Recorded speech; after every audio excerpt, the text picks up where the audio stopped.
에베소서 2장 11절로부터 22절까지입니다.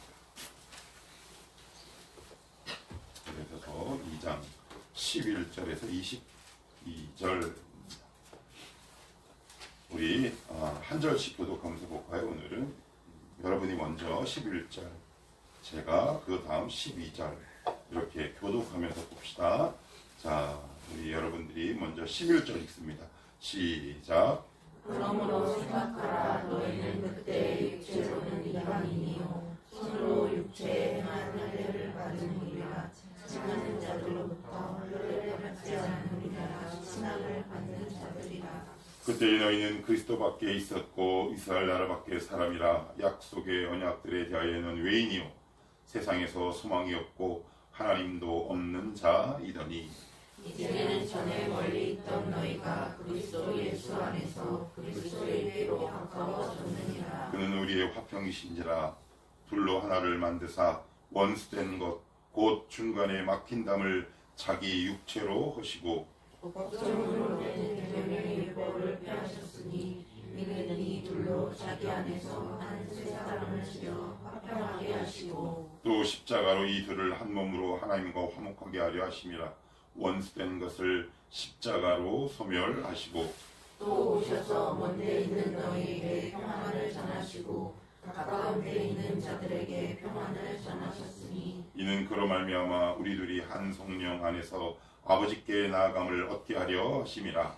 그러므로 이제부터 너희는 외인도 아니요 나그네도 아니요 오직 성도들과 동일한 시민이요 하나님의 원속이라. 너희는 사도들과 선지자들의 터 위에 세우심을 입은 자라.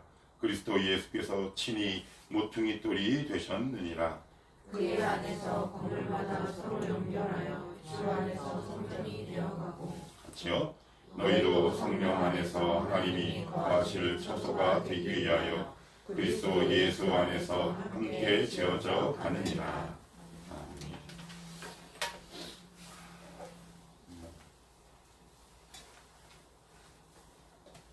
어떻게 좀 어제 안 피곤하셨어? 수민? 자, 오늘은 고개 숙이면 안 돼. 알았지? 그러면 내 옆에서 이러면서 얘기한다. 우리가 보통 기원 전, 기원 후라는 말을 많이 쓰죠. 그죠? 그래서 기원 전은 BC, 그리고 기원 후는 AD 이렇게 나눠요. 근데 이제 BC는 Before Christ, 주님 이전이라는 뜻이고, AD는 라틴어래요. 아노 도미니라는 뜻인데, 아노는 영어의 anniversary, 몇 주년, 뭐 그런 뜻을 갖고 있잖아요. 라틴어의 ANN은 한 해를, 1년, 뭐 이런 주기를 이야기를 하고, 도미라는 말은 주라는 뜻이에요. 왕. 그러니까 주님의 해, 이런 뜻이에요. 그래서 동서양을 막론하고 역사를 딱 구분 지을 때 before Christ, 그 다음에 아노 도미니, BC와 AD로 딱 나눕니다. 그런데 인생도 역시 BC와 AD로 나눌 수 있을 것 같아요. 예수를 만났느냐 만나지 않았느냐에 따라서 그의 인생이 터닝 포인트가 되는 경우가 참 많이 봐요. 찰스 콜슨이라는 유명한 미국 교도소 선교를 만든 이 찰스 콜슨이 워터게이트 사건에 연루돼서 미국 연방교도소에 수감이 되게 됩니다. 그런데 거기서 이분이 충격적인 장면을 목격을 하죠. 그 장면은 뭐였냐면, 그 교도소 안에는 간수의 묵인 하에 마약, 담배 이런 어떤 외부의 물건들이 반입되고 그 안에 어떤 커넥션, 어떤 조직들이 좀 있었던 것 같아요. 그런데 어느 날 어떤 교회에서 이제 위로 예배차 예배를 와서 예수 그리스도의 복음을 전했는데 그 가운데 딱 한 사람이 예수를 믿고 고백을 합니다. 그런데 그부터 이 죄수의 삶이 달라지기 시작해요. 이 죄수가 어떤 역할을 감당하고 있었냐면 브로커 역할을 감당하고 있었대요. 그 브로커가 뭐냐면 마약을 중간에서 전달받아서 필요한 죄수에게 전달하고 담배나 술을 불법으로 역시 중간에 전달받아서 전달하는 중간체계의 역할을 감당하고 있었는데 어느 날 이 죄수가 전면적으로 노라고 선포를 한 거예요. 그 이유가 뭐냐 그랬더니 놀랍게 내가 예수를 믿었는데 아무래도 내가 믿는 주라는 예수라는 양반이 이거를 좋아하지 않겠다라고 생각이 들었대요. 그랬더니 그 교도소 안에 실세인 보스가 오더니 이렇게 얘기해요. 네가 만약 오늘 너의 이 역할을 감당하지 않으면 너의 두개골이 깨어 죽을 것이다. 이런 협박 아래 감히 거절할 수 있는 사람이 얼마나 될까요? 그런데 이 죄수가 노라고 얘기해요. 그 모습을 옆에서 지켜본 이 찰스 콜슨이 심각한 고민에 빠지기 시작합니다. 예수가 뭐지? 그런데 그 다음날 교도소에 비상벨이 울려요. 그 방에 딱 가봤더니 그 보스의 명령을 무시한 그 무명의 죄인이 두개골이 깨진 채로 죽습니다. 그 장면을 보고 찰스 콜슨이 충격을 받아요. 보이지도 않는 신이라는 존재를 두고 자기의 목숨을 걸 수 있는 건가? 하다못해 미국 동부의 아이비리그 8개 명문대학교 많이 들어보셨잖아요. 그 대학 출신인 우리도 자기의 이익 앞에서 말을 순식간에 바꾸고 하는 우리들인데 과연 저것이 가능한 일인가? 라는 질문을 자신에게 던져요. 그러다가 그 사건을 계기로 A.T., B.C., 찰스 콜슨이라는 사람의 인생이 예수를 만나기 전, 만나기 후로 극적으로 바뀌게 됩니다. 그래서 이분이 거기서 회심을 하고 그리고 무엇을 만드느냐? 미국에서는 그분에 의해서 처음 만들어졌는데 재소자를 위한 미국 교도소 선교회가 그분에 의해서 만들어져요. 제가 신대원 때 얘기했지. 하나님을 사랑한다는 것, 그 외에 여러 가지 책들이 굉장히 많은데 제가 그 책들을 보면서 얼마나 많은 은혜는 둘째치고 도전이 되었는지 몰라요. 예수 믿는 삶이라는 게 이런 거였구나. 오늘 사도 바울은 우리가 읽은 2장 11절에서부터 22절 사이에 이렇게 얘기해요. 너희들이 이제 너희들의 인생에 BC와 AD로 나눌 거야. 아니, 그 인생을 살아갈 수밖에 없을 거야. 그 내용을 설명하고 있는 것이 오늘 저와 여러분이 읽은 이 본문이에요. 너희들은 과거에는 어땠으냐? 우리 어제 잠깐 살펴봤어요. 너희들이 예수 믿기 전에 어떠한 삶을 살았는지. 그런데 여기서 추가적으로 부연 설명을 합니다. 왜? 여기 에베소 교회는 이방인들이 많았거든요. 유대인 출신들이 아니라. 그러니까 그들에 맞는 비유와 방법으로 설명을 해주는 게 도리에 맞겠죠. 의사에게 전도할 때는 의사의 용어를 사용하고 마트에서 일하는 사람에게는 마트에서 사용하는 언어를 사용해서 전도를 하는 것처럼 그들에 맞게 눈높이에 맞게 설명을 해주고 있어요. 너희들이 과거에 이랬고 이후에는 이럴 거야. 아니 이럴 수밖에 없을 거야. 너희들의 인생의 전환점이 터닝 포인트가 아마 예수를 믿기 전후로 나뉠 텐데 너희들이 아마 그 삶을 살고 있는 것 같아 라는 식으로 설명을 하고 있어요. 그러면 BC 예수님을 만나기 이전 에베소 교회 교인들의 영적인 상태는 어떻는지 앞부분에 나와 있어요. 한번 보십시다. 자, 먼저 11절, 12절 같이 한번 읽어볼게요. 시작. 그러므로 생각하라. 너희는 그때 육체로는 이방인이요 손으로 육체에 행한 할례를 받은 무리라 칭하는 자들로부터 할례를 받지 않는 무리라 칭함을 받는 자들이라. 그때 너희는 그리스도 밖에 있었고 이스라엘 나라 밖의 사람이라. 약속의 언약들에 대하여는 외인이요 세상에서 소망이 없고 하나님도 없는 자이더니. 그래. 너희들은 유대인들로부터 이렇게 말을 들었대요. 이거 할례 받지 못한 것들이라고 무시당했다는 거예요. 그런데 이건 그럴 수 있어요. 그런데 더 중요한 말씀이 12절에 등장하는데 딱 두 단어만 기억하십시다. 여기 보시면 약속의 언약들에 대하여는 뭐라고요? 외인이요. 세상에서 뭐라고요? 소망이 없다. 이게 무슨 말일까요? 약속의 언약들에 대하여 외인이요. 이게 뭐냐면 하나님의 말씀을 받는 특권이 없었다는 거예요. 더 쉽게 얘기하면 우리가 기도할 때 이렇게 말씀을 붙들고 기도한다는 말을 한국교회에서 많이 사용하잖아요. 그런데 이 특권을 너희들이 가지고 있지 않았다라고 이야기를 하고 있는 거예요. 이걸 지금 사도 바울은 특권으로 얘기하고 있는 거예요. 여러분이 이 자리에 온 것이 의무가 아니라 하나님이 너희들에게 주신 특권이다 라고 생각해라. 지금 그렇게 말씀하고 있는 거예요.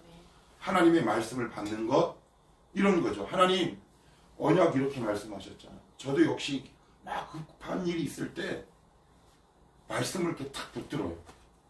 하나님 여기 이렇게 써 있었잖아. 이대로 부르짖으면 응답하신다고 했잖아. 근데 이 특권이 누구에게만 있느냐? 예수 안에 있는 자들에게만 있었고 너에겐 없었는데 지금은 이제 그 특권이 너희들에게 생겼다. 이렇게 얘기를 하고요. 이것을 지금 특권으로 사도 바울은 에베소 교인들에게 이야기하고 있고요. 그 다음은 또 어떻게 얘기하냐면 이렇게 얘기해요. 세상에서 뭐가 없고 소망이 없다. 소망이 없다. 한번 따라합시다. 예수 믿는 자들은 하지 말아야 할 말. 그건 뭐냐면 따라합시다. 희망이 없어. 절대 입 밖으로 내뱉지 않으셔. 여기 보시면 뭐라 그래요? 세상에서 뭐가 없고. 근데 지금 누구한테 한 얘기예요? 예수 안 믿는 사람들이에요. 그런데 우리는 내 마음속으로나 아니면 툭 하면 우리의 입술로 이렇게 얘기해요. 희망이 없어. 아니면 입술로 내뱉지 않더라도 내가 이미 스스로 희망이 없는 삶을 살기로 결단했죠. 그런데 이거는 하나님을 정말 욕되게 하는 거예요. 왜 그런 줄 아세요? 베드로전서 2장 9절 10절에 보면 이런 말씀이 있어요. 너희는 왕같은 제사장들이라. 무슨 말입니까? 우리를 향해 하나님은 왕이라고 말씀하고 있어요. 한번 생각해 볼게요. 한 나라에 왕이 소망이 없으면 거지가 소망이 있겠습니까? 왕이 소망이 없으면 노숙자가 소망이 있겠습니까? 그럼 과연 누가 소망을 가지며 살아갈 수 있겠습니까?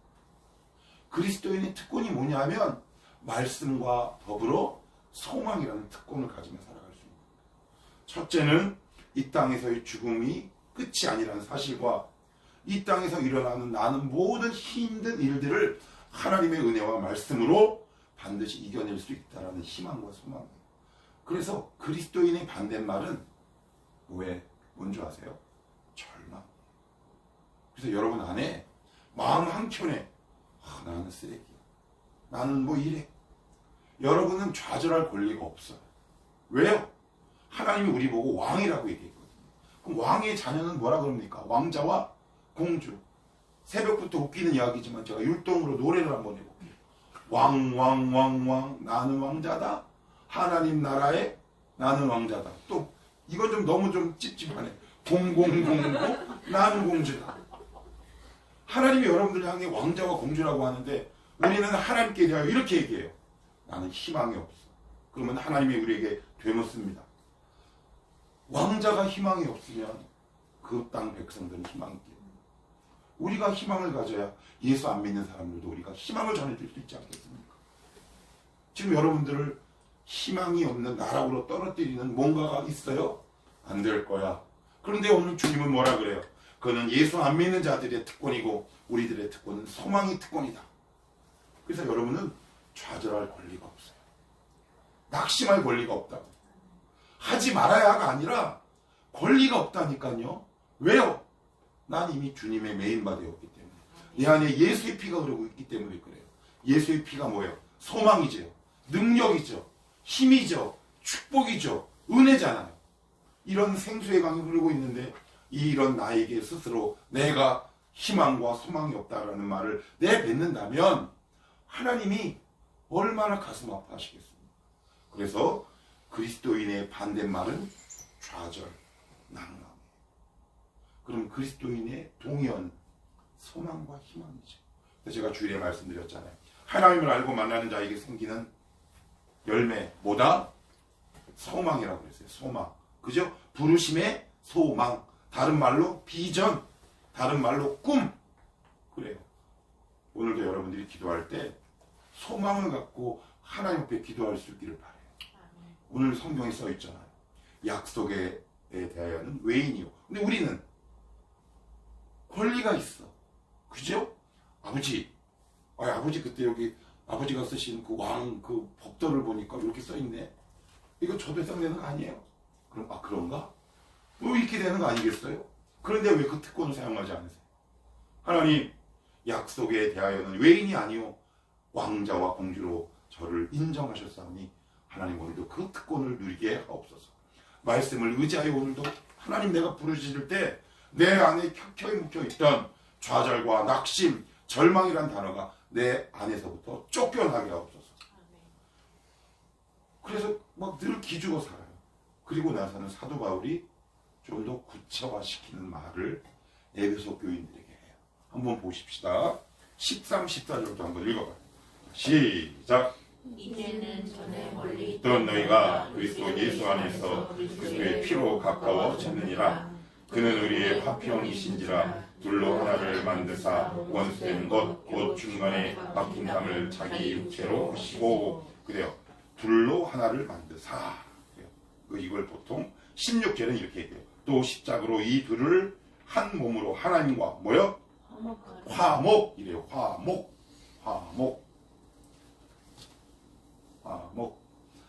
예수 그리스도의 피로 인해 십자가 때문에 하나님과 화목된 사람들에게 일어나는 가장 놀라운 특권이고 특징이 뭔지 아십니까? 자존감입니다. 그런데 청년들 가운데, 의외로 예수 믿는 청년들 가운데 자존감이 나죠. 이게 말이 안 되는 거예요.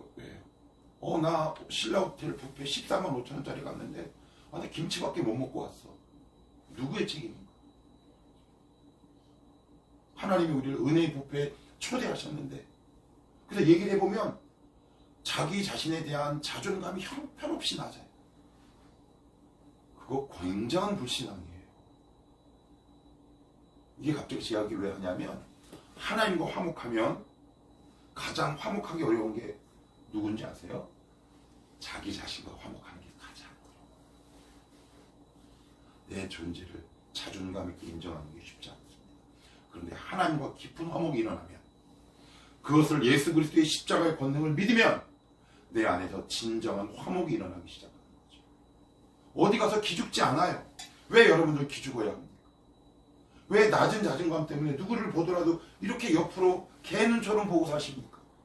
왜 사람과 이야기할 때 두 눈 똑바로 보고 얘기하지 않습니까? 그래서 제가 가끔 가다가 청년들과 상담하거나 얘기할 때 그래요. 눈 똑바로 뜨고 나봐. 너 비참한 존재 아니야. 제가 예전에도 말씀드렸잖아요.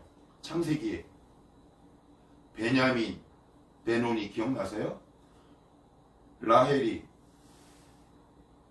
막내를 낳다가 죽어요. 그랬더니 아들의 이름이 이렇게 짓잖아요. 벤, 온이 불쌍한 내 새끼란 뜻이에요. 근데 야곱은 벤야민, 오른손의 아들이에요. 오른손은 히브리는 능력을 상징하거든요. 이게 무슨 얘기예요?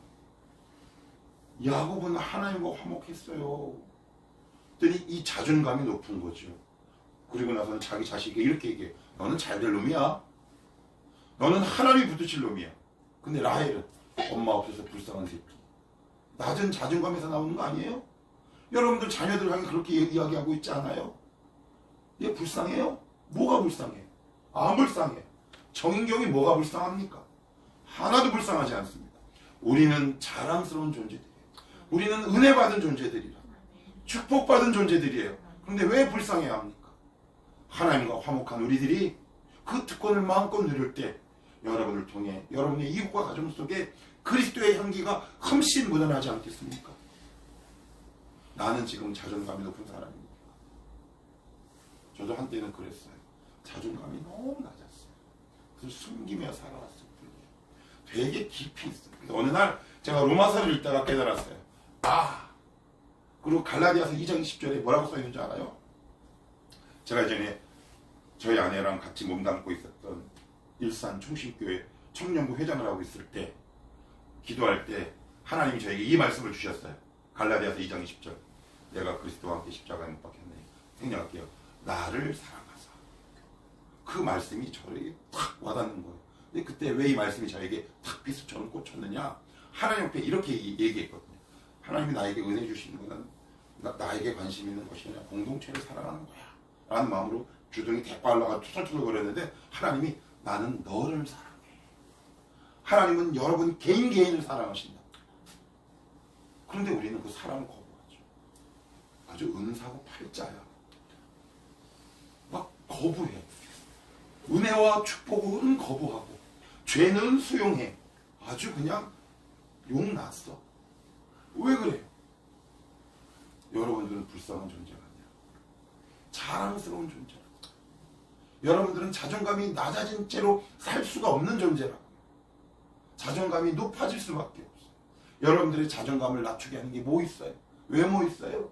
키 있어요? 물질 있어요?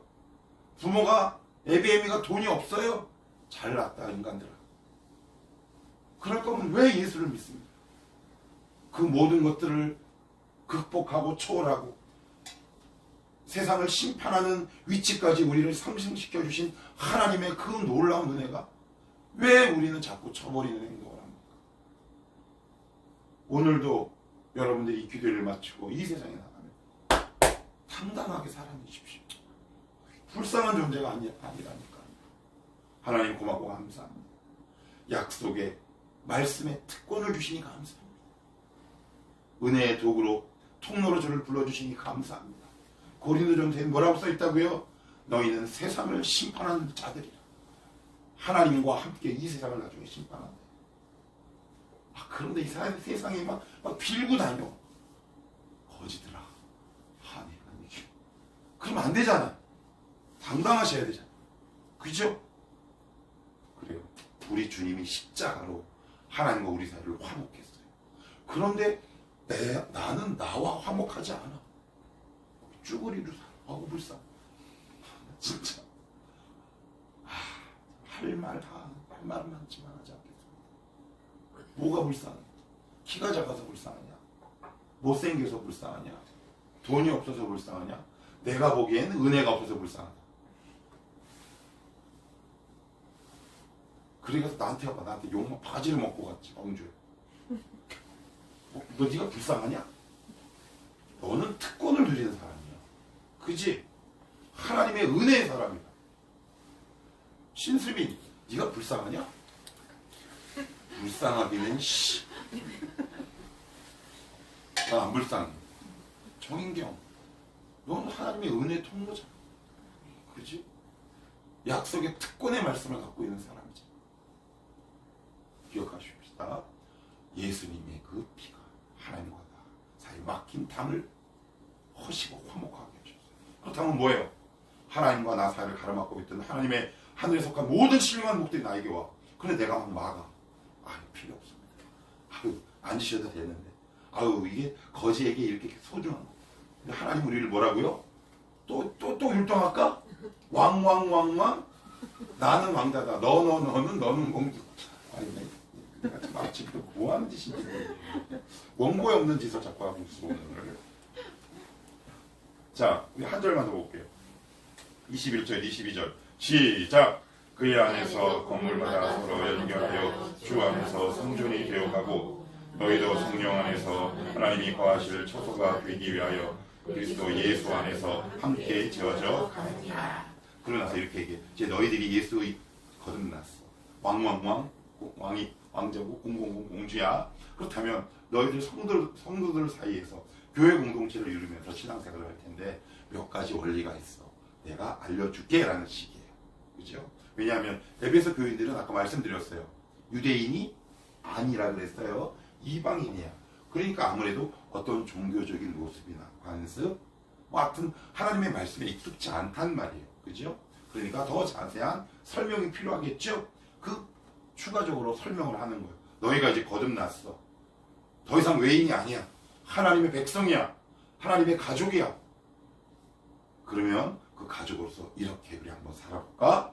라는 의미로 말씀하고 있는 거예요. 자, 여기를 한번 볼게요. 자, 21절. 그의 어디서? 안에서. 자, 그 다음에 21절. 서로 연결하여 또 어디 안에서? 주 안에서. 22절. 너희도 어디서? 성령 안에서. 그리고 저 끝에 보시면 그리스도 뭐라고요? 예수 안에서. 이 두 절의 안에서라는 말이 4번 나오죠. 그만큼 중요합니다. 그렇죠? 교회 공동체를 이루는 것, 그건 뭐냐? 교회를 서로 세워가는 것, 그거는 주 안에서 하는 것. 우리가 주 안에서 하는 거지. 그럼 구체적으로 이게 무슨 의미를 얘기할까요? 하나님의 통치, 좀 더 구체화시켜 볼까요? 하나님의 말씀, 하나님의 방법대로 우리가 교회를 세워가는 거고 성도의 삶을 살아가야 한다라고 이야기를 하는 거예요. 그래서 주 안에서, 성령 안에서, 하나님 안에서 계속 반복하는 거죠. 하나님 안에서 해라. 하나님 안에서 해라. 그래서 사도 바울인 고린도 교회에서 이렇게 얘기했어요. 성도들 사이에 분쟁이 일어난 거야. 돈 문제로. 그랬더니 사도 바울이 그들을 향해 강력하게 권고하고 꾸짖어요. 너희 안에 법이 없냐?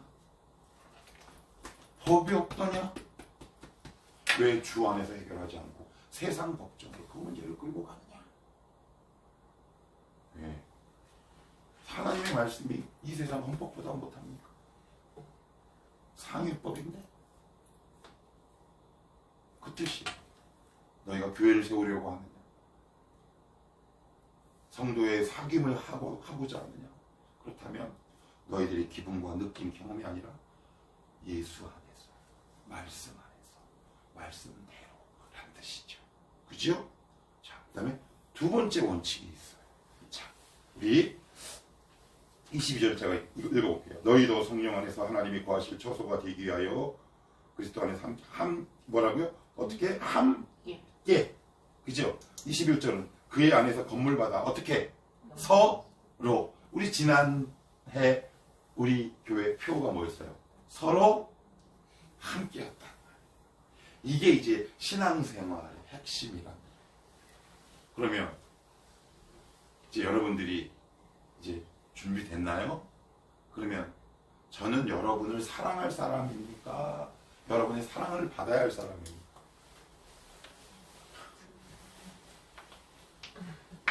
둘 다지. 그죠? 그래요. 그래야 여러분들이 저에게 시험되지. 목사는 존경받아야 하지만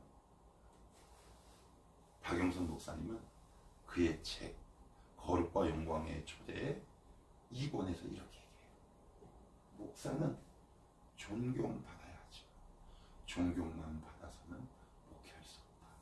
목회자는 성도에게 사랑받아야 한다. 존경하면 그 존경의 기준과 가치가 떨어졌을 때 그 목사를 떠나버립니다. 그런데 사랑하면 품을 수 있어요. 그러면 저만 여러분을 사랑해야 합니까? 물어봅시다. 물어보자. 지민아. 아침에 왔더니 나를 보고 그랬지. 그래요. 서로 함께라고 그랬어요. 제 이야기가 아니에요. 그죠? 저만 헌신해야 합니까? 목사만 헌신하는 교회는 3년 안에 망한대요. 서로 함께. 서로 사랑하는 겁니다. 제가 읽었던 책 중에 책 제목이 생각이 안 나는데 거기에 이 짧은 문장이 있었어요. 사랑의 원래 의미는 서로였다. 오, 멋있는 말이에요. 그죠? 사랑의 원래 뜻은 서로였대요. 마지막으로. 자, 22절 한 번만 더 같이 다시 읽어볼게요. 시작! 너희도 성령 안에서 하나님이 거하실 처소가 되기 위하여 그리스도 예수 안에서 함께 지어져 가느니라. 지어져? 예. 영어에 보면 시제가 있어요. 과거형, 현재형, 현재 진행형. 그죠? 이게 현재 진행형이에요. 그러면 이게 무슨 얘기예요? 지어져 간다. 누가? 우리가 서로. 그리스도의 피로 서로 이렇게 지어져 가는 거예요. 쉽게 얘기해요. 자, 따라합시다. 나는 공사 중입니다. 제가 좋아하는 호주 그룹 가운데 맨애트워크라는 그룹이 있어요. 맨애트워크. 일하는 사람들. 공사 중이라는 뜻이에요. 저 그 그룹 좋아하는데 우린 다 맨애트워크예요. 공사 중이란 말이에요. 그러니 어떻게 해요? 완성형이 아니에요. 청년들 잘 들어. 완성형 배우자는 이 세상에 없어. 그 그런 배우자를 만나면 70쯤 먹은 남자를 만나면 돼. 그러고 나서 한 10년 살다가 죽겠지? 우린 다 진행형이야. 그러면 어떻게 해요? 누군가가 흠이 보이더라도 용납할 수 있는 거죠. 아직 공사 중이구나. 그럼 20대, 30대는 얼마나 공사 중이겠어? 지금 기초 공사를 파고 있는 거 아니야? 근데 거기다 대고 완성형 인간을 요구해? 지는 아직 기초도 안 팠으면서? 그러면 안 되잖아. 지금 결혼했잖아. 서로 막 공사 중이야. 그래가지고 막, 야, 기초 여기다 놔. 방주에. 아니야, 오빠 여기다 놔. 막 싸우잖아.